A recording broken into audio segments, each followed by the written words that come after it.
Halo teman-teman, selamat datang di channel Chemistry is Fun Indo. Di video kali ini kita akan mempelajari tentang pengantar ke laboratorium kimia. Stay tune. Nah, sebelum kita melakukan percobaan di laboratorium, kita harus mempersiapkan hal-hal penting berikut ini. Yang pertama, kita harus memakai jas lab dengan lengan panjang. Kedua, sarung tangan. Yang ketiga, masker. Yang keempat, celana panjang. Yang kelima, kacamata pelindung. Dan yang terakhir, sepatu. Nah, keenam item ini sangat penting digunakan dalam laboratorium karena akan melindungi kalian dari bahan-bahan kimia beracun serta berbahaya. Selanjutnya, sebelum kita melakukan percobaan, kita harus mempelajari dulu materi praktikum yang akan dipelajari.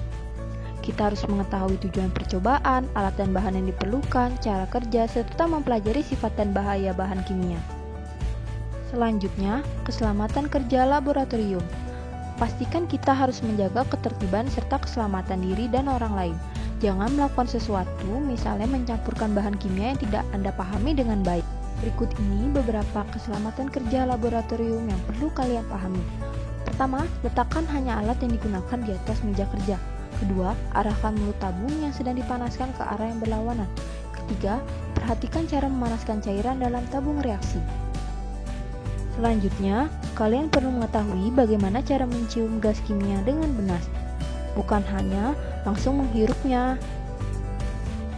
Keselamatan kerja laboratorium lainnya yaitu, bila terjadi kecelakaan, segeralah lapor kepada guru pembimbing.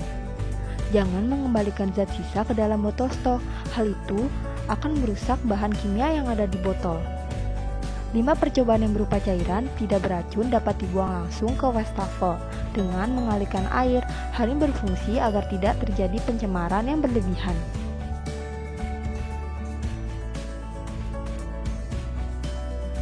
Nah, kedua hal ini merupakan hal yang paling penting untuk kalian ingat.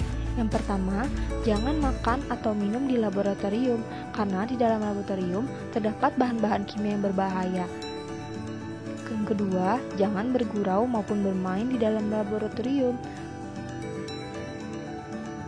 Nah, setelah kita mengetahui keselamatan kerja di laboratorium, kita juga perlu tahu alat-alat kimia beserta kegunaannya.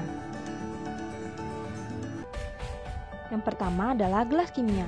Gelas kimia bukan merupakan alat ukur, meskipun mempunyai tanda ukuran.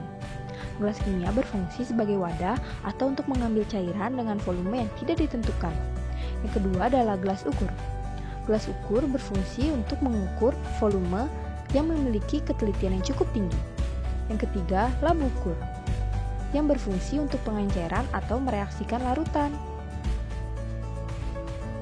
Selanjutnya yaitu spatula. Spatula digunakan untuk mengambil bahan kimia dalam bentuk padatan atau serbuk. Sementara untuk mengambil bahan kimia dalam bentuk cairan biasanya digunakan pipet tetes. Nah, pada pipet volumetri ini berbeda karena pada pipet ini digunakan untuk mengambil cairan dengan volume yang ditentukan. Pipet ini memiliki keakuratan yang sangat tinggi.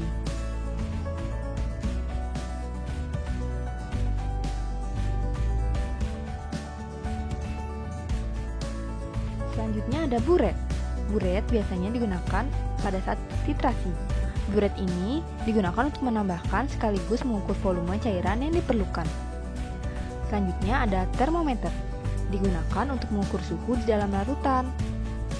Kemudian ada pembakar spiritus, digunakan untuk memanaskan atau membakar sebuah larutan. Selanjutnya ada neraca yang digunakan untuk mengukur massa dari sebuah padatan atau serbuk bahan kimia. Kemudian ada rak dan tabung reaksi.